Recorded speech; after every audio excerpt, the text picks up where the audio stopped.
깊은 산골짜기에 자리 잡은 가난한 천리 마을엔 황금빛 물결치는 논이 펼쳐져 있었지만 사람들의 삶은 여전히 넉넉하지 못했습니다. 그곳에는 12살 어린 나이에 어른들도 감당하기 힘든 짐을 짊어진 민이라는 소년이 있었습니다.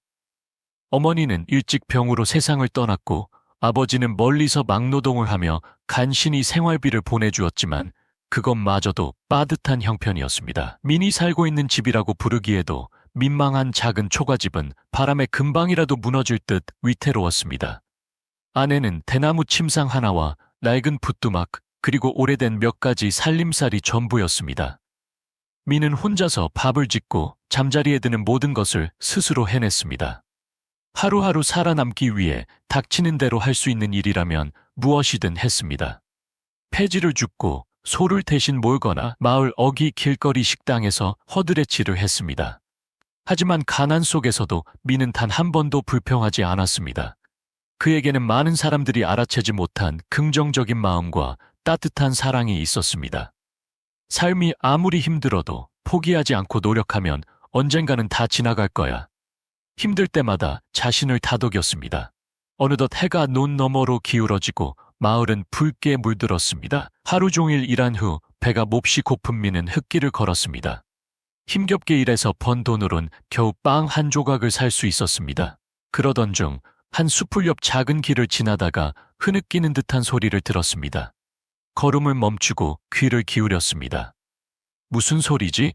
혹시 우는 소리인가? 민은 생각했습니다. 흐느낌은 점점 크게 들려왔고 발걸음은 어느새 숲을 쪽으로 향했습니다. 나뭇가지를 헤치자 가슴이 철렁 내려앉는 광경이 눈에 들어왔습니다. 5살에서 6살쯤 되어 보이는 어린 여자아이 하은이가 숲을 아래 웅크리고 앉아 온몸을 떨고 있었습니다. 얼굴은 흙투성이었고 눈에서는 눈물이 줄줄 흘러내렸습니다. 아이의 두 눈은 무언가를 찾는 듯 불안해 보였습니다. 더러운 옷을 입고 있었고 맨발에는 상처투성이었습니다. 괜찮니? 왜 여기서 울고 있니? 민이 걱정스러운 목소리로 물었지만 하은이는 대답 대신 두 다리를 끌어안고 더 크게 울었습니다.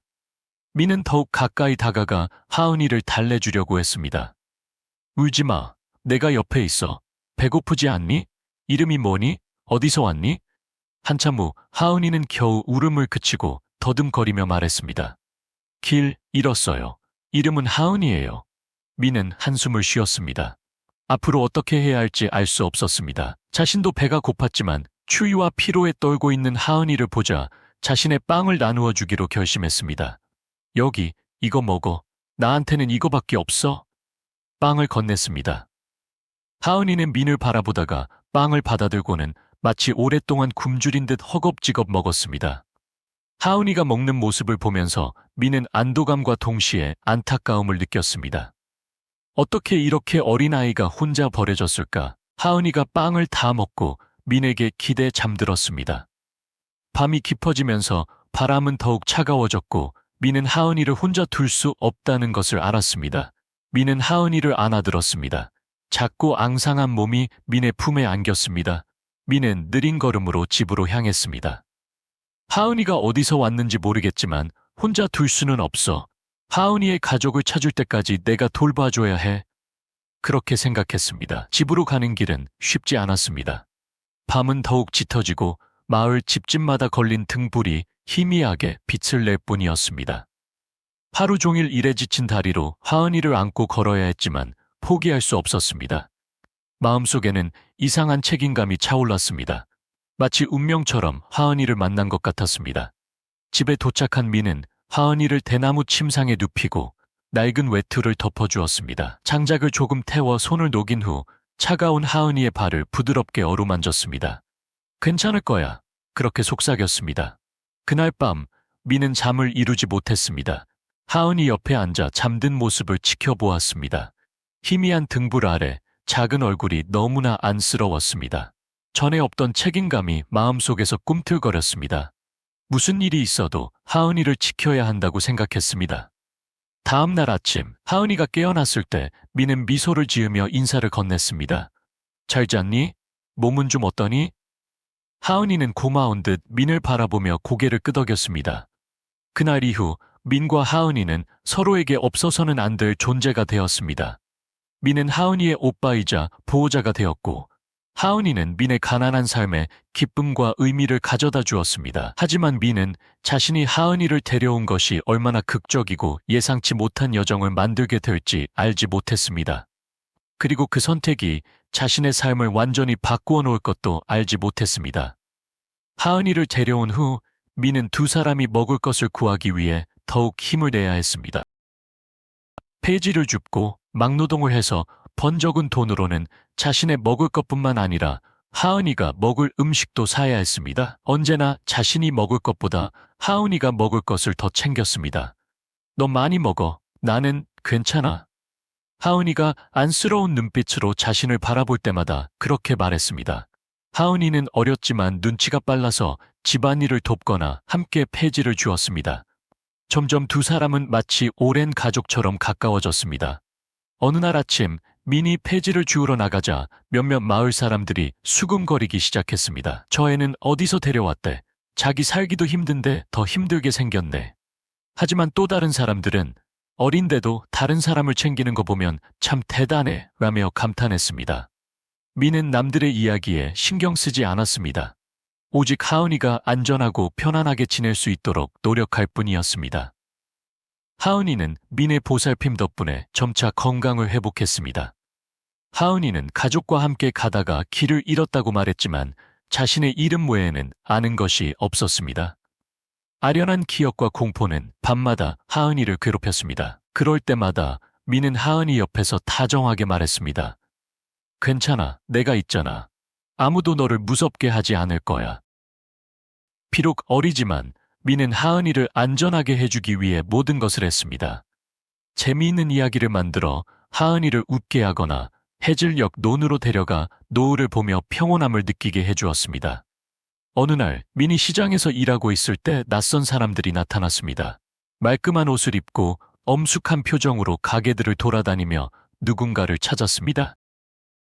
민은 그들의 행동에 신경 쓰지 않고 일을 하다가 자신을 멈추게 만드는 질문을 들었습니다. 혹시 이 근처에서 짧은 머리에 5살에서 6살쯤 된 하은이라는 여자아이를 보신 적이 있으신가요? 길을 잃어서 저희가 찾고 있습니다. 민의 심장이 쿵쾅거렸습니다. 급히 고개를 숙여 리어카를 구석으로 끌고 가 그들의 시선을 피했습니다. 그들은 누구일까? 왜 하은이를 찾는 것일까? 혹시 나쁜 사람들이 아닐까? 수많은 의문이 마음속에 맴돌았습니다. 집으로 돌아온 민은 하은이가 마당에서 놀고 있는 것을 보았습니다. 민을 보자 하은이는 달려와 민을 꼭 껴안았습니다. 오빠, 무서워. 사람들이 나를 찾는 것 같았어. 민은 걱정스러운 눈빛으로 하은이를 바라보았습니다. 어떤 일이 있어도 아무도 너를 데려가지 못하게 할 거야. 약속할게. 그날 밤 민은 간단하지만 단호한 계획을 세웠습니다. 하은이를 집 안에 숨기고 절대로 마을 밖으로 나가지 못하게 할 것입니다. 설령 그것이 민이 더 많은 일을 해야 하는 것을 의미할지라도 하은이가 들키지 않게 보호할 것입니다. 우리는 이 일을 잘 헤쳐나갈 거야, 하은아. 민은 단호한 눈빛으로 말했습니다. 다음 날 민은 더 많은 일을 구하기 위해 일찍 집을 나섰습니다. 하지만 곧 예상치 못한 일이 벌어질 것이라는 것을 알지 못했습니다.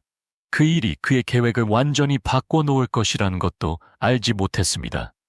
오후에 민이 마을길을 걸어가고 있을 때 검은색 자동차 한 대가 그의 앞에 멈춰 섰습니다. 차 문이 열리고 말끔한 양복을 입은 남자가 내렸습니다. 남자는 민을 바라보며 낮은 목소리로 물었습니다. 혹시 민이라고 하니?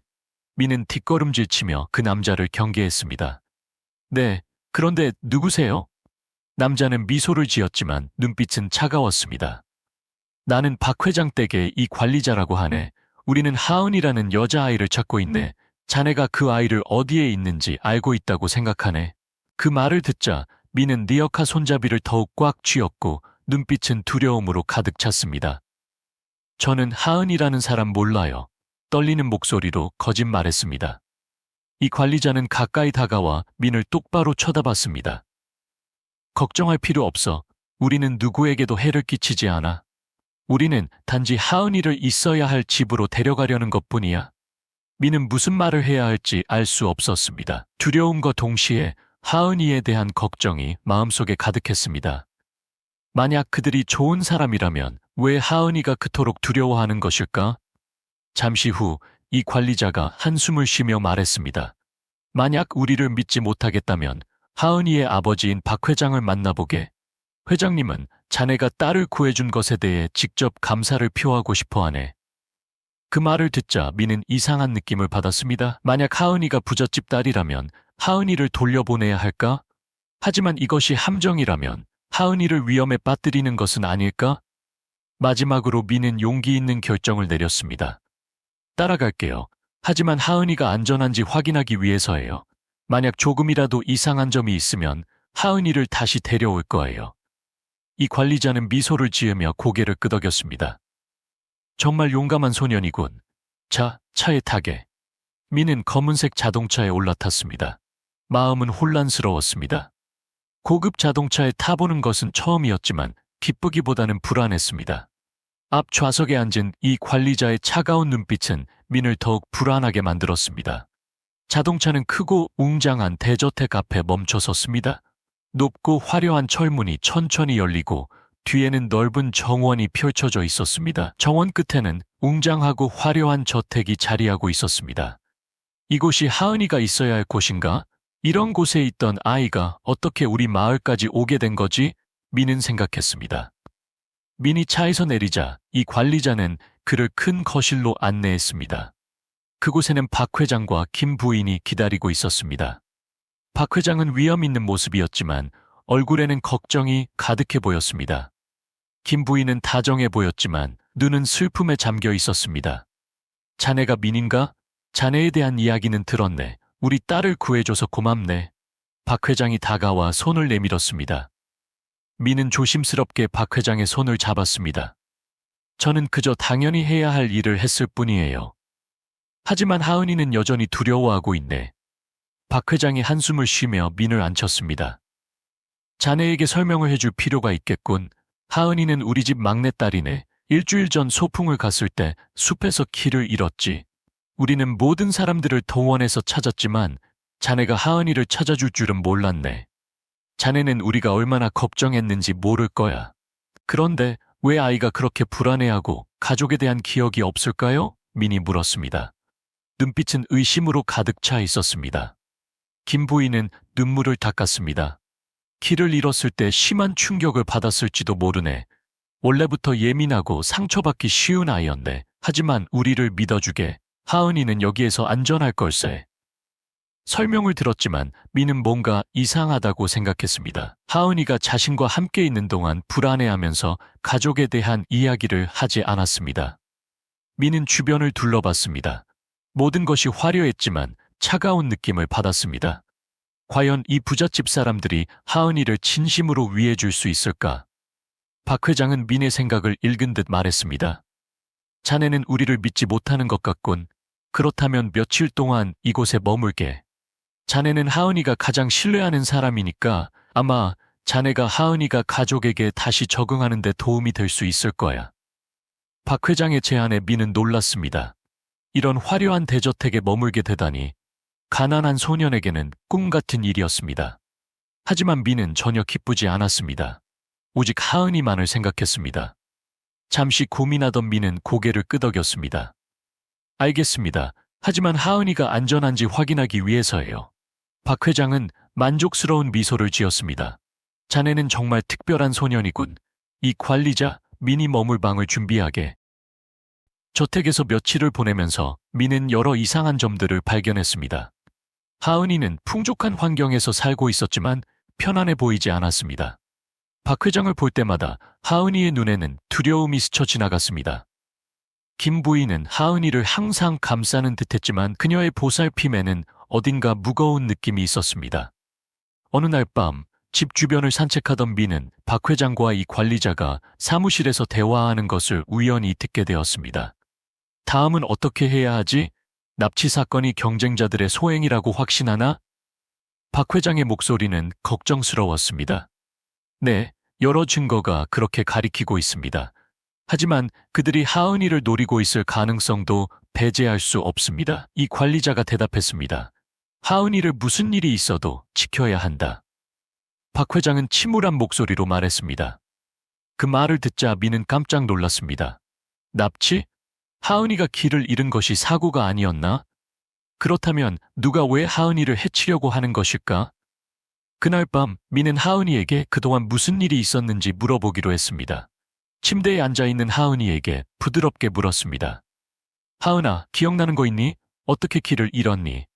하은이는 잠시 침묵하더니 속삭였습니다. 누군가가 나를 데려가려고 했어요.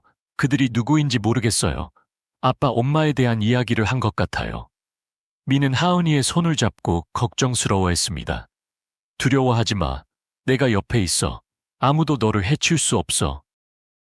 며칠 동안 민은 하은이 가족에 대해 알아가려고 노력했습니다. 박 회장은 단지 권력 있는 아버지가 아니라 사업적으로 많은 적을 가지고 있었습니다. 집안의 몇몇 사람들은 물론이고 직원들조차 박 회장을 꺼리는 듯했습니다. 민의 의심은 점점 커져갔습니다. 과연 하은이가 이곳에서 안전할까? 왜 납치 사건이 하은이만을 겨냥한 것일까? 저택에서 지내는 동안 민은 끊임없이 감시받는 듯한 느낌을 받았습니다. 하은이는 꼼꼼한 보살핌을 받고 있었지만 여전히 불안해했습니다. 특히 박 회장이 있을 때는 더욱 그랬습니다. 민은 하은이와 부모님의 관계에 대해 더 물어보고 싶었지만 쉽지 않다는 것을 알았습니다. 어느 날 밤 하은이는 민의 손을 잡고 말했습니다. 오빠, 여기 있고 싶지 않아. 오빠랑 같이 있고 싶어. 민은 당황했습니다. 하은아, 여기는 네 집이잖아. 아빠 엄마가 오랫동안 너를 찾아다녔어. 그분들은 너를 사랑하잖아. 하은이는 고개를 저으며 눈물을 글썽였습니다. 모르겠어. 여기는 집 같지 않아. 오빠랑 같이 있어야만 마음이 편해. 그 말에 민의 마음은 무거워졌습니다. 하은이가 무슨 일을 겪은 것일까? 이 가족이 정말 하은이에게 최선일까? 그날 밤 민이 복도를 지나가다가 박 회장의 사무실에서 나누는 대화를 엿듣게 되었습니다.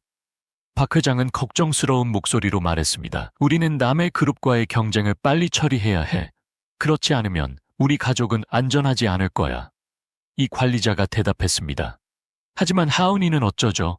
만약 그들이 하은이가 회장님의 유일한 약점이라는 것을 안다면 계속 하은이를 노릴 겁니다. 민은 충격을 받았습니다. 약점? 하은이는 그저 딸이 아닌가? 왜 하은이가 사업 문제와 관련된 것일까? 다음 날 아침 박 회장은 갑자기 민을 사무실로 불렀습니다.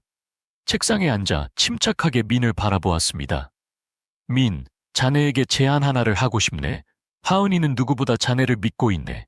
그건 분명해. 자네가 이곳에 머물면서 하은이의 보호자가 되어주었으면 좋겠네. 자네라면 하은이가 안전하고 행복할 수 있도록 도와줄 수 있을 거야. 민은 당황했습니다. 하지만 저는 그저 가난한 소년일 뿐이에요. 어떻게 하은이를 보호할 수 있겠어요? 박 회장은 의미심장한 미소를 지었습니다. 자네는 아무 위험한 일을 할 필요 없어. 그저 하은이 곁에 있어주고 다시 적응할 수 있게 도와주면 돼. 대신 자네의 교육과 미래, 필요한 모든 것을 내가 책임져 주지. 가난한 소년에게는 꿈같은 제안이었습니다. 하지만 민은 뭔가 이상하다고 생각했습니다. 왜 그가 이런 제안을 하는 것일까? 단순한 고마움 때문일까? 아니면 다른 이유가 있는 것일까? 잠시 생각하던 민은 대답했습니다.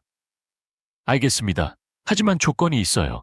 만약 제가 하은이가 여기에서 행복하지 않다고 생각하면 하은이를 데려갈 겁니다. 박 회장은 눈썹을 찡그리다가 웃으며 말했습니다. 자네 참 재미있는 친구군. 좋아, 그렇게 하지. 그날 이후 민은 박 회장 가족의 일원이 되었습니다. 유명한 학교에서 공부를 할 수 있었지만 계층 차이를 실감해야 했습니다. 일부 친구들은 가난한 민의 배경을 무시했지만 민은 신경 쓰지 않았습니다. 매일 하은이 곁에서 하은이를 돌보고 보호했습니다. 하지만 저택에서의 삶은 겉으로 보이는 것처럼 평화롭지 않았습니다. 민은 점차 가족 구성원 간의 긴장감을 느끼기 시작했습니다. 특히 박 회장과 김 부인 사이의 냉랭한 기류를 알아챘습니다. 하은이가 학교에 다니거나 가족 모임에 참석하는 것을 힘들어한다는 것도 알게 되었습니다. 어느 날 박 회장이 하은이에게 큰 파티를 준비해야 한다고 말하자 하은이는 울음을 터뜨리고 민의 방으로 달려왔습니다. 싫어. 그들은 나를 위해 무언가를 하라고 하는 것 같아. 나를 위해서가 아니라. 하은이는 흐느꼈습니다. 하은이의 말을 통해 민은 하은이가 가족 안에서 단순한 아이가 아니라 박 회장이 남의 그룹과 체결하려는 계약에서 중요한 역할을 하고 있다는 것을 깨달았습니다. 하은이가 계약을 성사시키는 열쇠였던 것입니다. 민은 분노를 느꼈습니다. 하은이는 그저 어린아이일 뿐인데 왜 어른들의 계획에 이용당해야 하는 것일까? 하지만 섣불리 행동하면 더욱 위험해질 수 있다는 것을 알았습니다. 민은 하은이를 몰래 지켜보면서 상황이 걷잡을 수 없이 흘러갈 때를 대비해야겠다고 다짐했습니다. 권력 있는 저택에서의 삶은 민에게 낯설고도 힘든 경험이었습니다. 매일 계급 차이를 실감해야 했습니다. 학교에서는 친구들이 민의 가난한 배경을 놀렸고 집에서는 저택 사람들이 민의 존재를 무시했습니다. 당신은 그저 이 집에서 살게 된 것뿐이야. 그걸 잊지 마. 민이 하은이를 돌보는 모습을 본 한 정원사가 비꼬듯 말했습니다. 멸시를 받았지만 민은 그들의 말에 흔들리지 않았습니다. 자신은 그들에게 무언가를 증명하기 위해 이곳에 있는 것이 아니라 하은이를 위해서 이곳에 있다는 것을 되새겼습니다. 하은이는 점점 민에게 의지했습니다. 하은이는 민을 친오빠처럼 생각하고 슬플 때나 무서울 때마다 민을 찾았습니다. 어느 날 하은이가 물었습니다.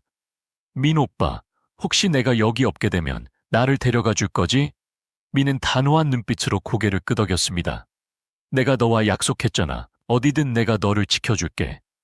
그 말에 하은이는 미소 지었지만 민의 마음속에는 큰 걱정이 생겨났습니다. 이곳에 있는 것이 단지 하은이를 보호하는 것 이상이라는 것을 알았습니다. 가족 구성원 사이의 긴장감과 하은이를 얽매는 어른들의 음모가 모든 것을 더욱 위험하게 만들고 있었습니다. 어느 날 김 부인의 부탁으로 하은이의 옛 방을 정리하던 민은 오래된 서류 묶음을 발견했습니다. 그 서류에는 사업 거래 내용뿐만 아니라 충격적인 사실이 적혀 있었습니다. 하은이의 납치 사건은 사고가 아니라 누군가가 계획한 일이었습니다. 그리고 그 배후에는 박 회장 가족 중 한 사람이 있었습니다. 어떻게 이런 일이 일어날 수 있는 걸까? 자신의 이익을 위해 자신의 딸을 해칠 수 있다니? 민은 분노했습니다. 그날 밤 민은 박 회장에게 직접 사실을 묻기로 결심했습니다. 회장님, 여쭤볼 것이 있습니다. 민이 진지한 목소리로 말했습니다. 혹시 하은이가 가족의 사업 계약에 이용당하고 있는 건 아닌가요? 박 회장은 당황했지만 곧 침착하게 대답했습니다. 민, 자네는 지금 무슨 말을 하는지 잘 모르는 것 같군. 우리가 하는 모든 일은 하은이를 보호하기 위한 것이네. 하지만 하은이는 그런 것을 원하지 않아요. 민이 대답했습니다. 하은이는 진짜 가족을 원하지 이해할 수 없는 계획을 원하는 게 아니에요. 박 회장은 더 이상 아무 말도 하지 않고 그저 알 수 없는 눈빛으로 민을 바라볼 뿐이었습니다. 하지만 민은 박 회장이 인정하고 싶지 않아 하는 진실을 건드렸다는 것을 알았습니다. 다음 날 밤 이 관리자는 민을 정원으로 불러냈습니다. 희미한 달빛이 비추는 정원은 조용했지만 두 사람 사이에는 긴장감이 감돌았습니다. 꼬마야, 자네는 너무 멀리 나가고 있네. 이 관리자는 차갑게 말했습니다. 자네는 이 가족이 얼마나 복잡한지 몰라. 하은이를 보호하고 싶다면 조용히 있는 것이 좋을 거야. 하지만 조용히 있으면 하은이가 상처를 받을 거예요. 민이 단호하게 대답했습니다. 저는 그렇게 할 수 없어요. 이 관리자는 잠시 침묵하더니 한숨을 내쉬었습니다. 자네의 마음은 이해하지만 진실이 항상 최선은 아니라는 것을 기억하게, 신중하게 생각하도록. 모든 것은 박 회장이 남의 그룹과 계약을 체결하기 위해 큰 파티를 열면서 절정에 달했습니다. 하은이는 박 회장이 만든 완벽한 연출의 일부로 참석해야 했습니다. 하지만 파티 도중 하은이는 갑자기 울음을 터뜨리고 방을 뛰쳐나갔습니다. 민은 하은이를 따라 정원으로 갔습니다. 하은아, 무슨 일이야? 민이 걱정스럽게 물었습니다. 하은이는 민을 끌어안고 흐느꼈습니다. 나는 더 이상 그들의 소나기에서 꼭두각시 노릇을 하고 싶지 않아. 나는 오빠 곁에 있고 싶어. 오빠 옆에 있으면 안전해. 그 말은 민의 가슴에 비수처럼 박혔습니다. 만약 자신이 아무것도 하지 않는다면 하은이는 계속해서 어른들의 음모에 희생될 것이라는 것을 알았습니다. 다음 날 아침, 민은 박 회장을 다시 만났습니다. 회장님, 저는 하은이를 이곳에 둘 수 없어요. 저는 하은이를 데려갈 거예요. 하은이가 평범한 아이처럼 살 수 있는 곳으로요. 박 회장은 민을 바라봤습니다. 눈빛에는 분노와 동시에 고통이 담겨 있었습니다. 자네가 그럴 수 있다고 생각하나? 하은이는 내 딸이고 내가 하은이에게 최선인 것을 결정할 거야. 하지만 회장님은 잊으셨어요. 때로는 사랑하는 사람에게 자유를 주는 것이 최선일 때도 있어요. 민이 대답했습니다. 박 회장은 잠시 침묵하더니 말했습니다. 만약 자네가 하은이를 행복하게 해줄 수 있다고 생각한다면 그렇게 하게. 하지만 바깥 세상이 자네 생각처럼 쉽지 않다는 것을 기억하게. 박 회장의 예상치 못한 승낙과 함께 민과 하은이는 다음 날 아침 저택을 떠났습니다. 그들은 힘겹지만 희망으로 가득한 새로운 여정을 시작했습니다. 하은이는 비록 어리지만 늘 갈망하던 자유를 찾았습니다. 민은 자신의 선의와 용기가 자신뿐만 아니라 다른 사람들의 삶도 바꿀 수 있다는 것을 깨달았습니다. 민과 하은이는 저택을 떠나 손을 잡고 새로운 세상으로 향했습니다. 더 이상 화려한 세계도 감시하는 눈빛도 음모도 없었습니다. 그들은 민이 자란 마을로 돌아왔습니다. 그곳에는 낡은 초가집과 붉은 흙길이 있었습니다. 민에게는 이곳이 가장 안전한 곳이었고 하은이도 이곳에서 행복을 찾을 것이라고 믿었습니다. 처음 며칠은 쉽지 않았습니다. 민은 다시 폐지를 줍고 막노동을 하고 대부분 시간을 하은이를 돌보는 데 사용했습니다. 힘든 삶에도 하은이는 항상 웃었습니다. 오빠, 나는 여기가 좋아. 아무도 나에게 무엇을 강요하지 않아. 그냥 오빠 옆에만 있으면 돼. 하은이가 말했습니다. 그 말에 민은 감동했습니다. 행복은 물질적인 것에서 오는 것이 아니라 자기 자신이 될 수 있는 곳에서 온다는 것을 깨달았습니다. 하은이는 빠르게 마을 생활에 적응했습니다. 민과 함께 폐지를 줍고 민이 뒤뜰에 심은 작은 채소밭에 물을 주었습니다. 힘들게 일하면서도 하은이는 항상 웃었고 불평 한마디 하지 않았습니다. 어느 날 민은 하은이를 데리고 논으로 갔습니다. 민은 그곳에서 해질 역을 바라보곤 했습니다. 하은아, 나는 항상 내 삶이 그저 폐지처럼 버려진 것 같았어. 하지만 너를 만난 후 내 삶이 의미 있게 느껴져. 하은이는 민이 손을 잡고 눈을 반짝였습니다. 나도 그래. 오빠는 내가 소중하다는 것을 처음으로 느끼게 해준 사람이야. 어느 날 오후 민이 시장에서 일하고 있을 때 검은색 자동차 한 대가 마을 입구에 멈춰 섰습니다. 자동차에서 박 회장과 김 부인이 내렸습니다. 그들은 민의 집을 물었고 온 마을이 들썩였습니다. 우리 딸이 여기 있네. 데려가려고 왔네. 박 회장은 민을 만나서 말했습니다. 민은 집 앞에서 그들을 막아섰습니다. 회장님, 하은이는 여기서 행복을 찾았어요. 하은이가 다시 돌아가야 할 곳은 아니라고 생각해요. 박 회장은 한숨을 내쉬었습니다. 민, 우리는 자네를 압박하려고 온 것이 아니네. 우리는 자네에게 하은이를 보호해준 것에 대해 감사하고 싶을 뿐이야. 하지만 자네도 이해해야 하네. 우리는 하은이의 가족이라는 것을. 그때 하은이가 걸어 나왔습니다. 부모님을 본 하은이는 잠시 망설이더니 김 부인에게 달려가 안겼습니다. 엄마 보고 싶었어요. 하은이는 눈물을 흘렸습니다. 그 광경에 민은 마음이 아팠습니다. 비록 박 회장과 김 부인이 실수를 했지만 그들도 하은이를 사랑한다는 것을 알았습니다. 그리고 하은이 역시 상처를 입었지만 부모님의 사랑을 갈망하고 있다는 것도 알았습니다. 잠시 후 하은이는 민에게 돌아섰습니다. 민 오빠, 오빠와 함께 있고 싶지만 엄마 아빠 곁에도 있고 싶어? 나는 어떻게 해야 하지? 민은 하은이의 머리를 쓰다듬으며 부드럽게 말했습니다. 하은아, 나는 항상 네가 행복하기를 바라. 네가 부모님과 함께 있는 것이 가장 좋다고 생각한다면 나는 너를 응원할게. 그 말을 듣자 하은이는 울음을 터뜨렸습니다. 오빠는 내가 만난 최고의 사람이야. 오빠를 절대 잊지 않을게. 박 회장이 다가와 민의 어깨에 손을 얹었습니다. 자네는 정말 존경스러운 사람이네. 민, 하은이에게 자네가 필요하네. 만약 자네가 동의한다면 우리 가족의 일원이 되어주었으면 좋겠네. 저택으로 돌아오라는 제안을 받았지만 민은 거절했습니다. 회장님, 제 초대에 감사드립니다. 하지만 제가 있어야 할 곳은 이곳, 이 마을이라고 생각합니다. 제가 겪었던 어려움을 겪고 있는 사람들을 도울 수 있는 곳이요. 박 회장은 고개를 끄덕이며 민의 결정을 존중했습니다. 떠나기 전 민에게 큰 봉투를 건네주었습니다. 이 돈으로 자네의 삶을 더 나은 곳으로 만들게. 이것은 동정심이 아니라 우리 가족의 감사함일세. 민은 그 돈으로 마을에 작은 마을 회관을 지었습니다. 그곳에서 가난한 아이들이 공부하고 뛰어놀 수 있었습니다. 그곳 이름을 희망의 집이라고 지었습니다. 누구든 출신이 어떠하든 사랑받고 희망을 가질 자격이 있다는 것을 일깨워주기 위해서였습니다. 하은이는 가족에게 돌아갔지만 자주 민을 찾아왔습니다. 찾아올 때마다 작은 선물을 가져왔고 마을 회관에서 아이들과 하루 종일 뛰어놀았습니다. 이야기는 민이 성장하여 익숙한 논 앞에서 마을 회관에서 뛰어노는 아이들을 바라보는 모습으로 끝맺습니다.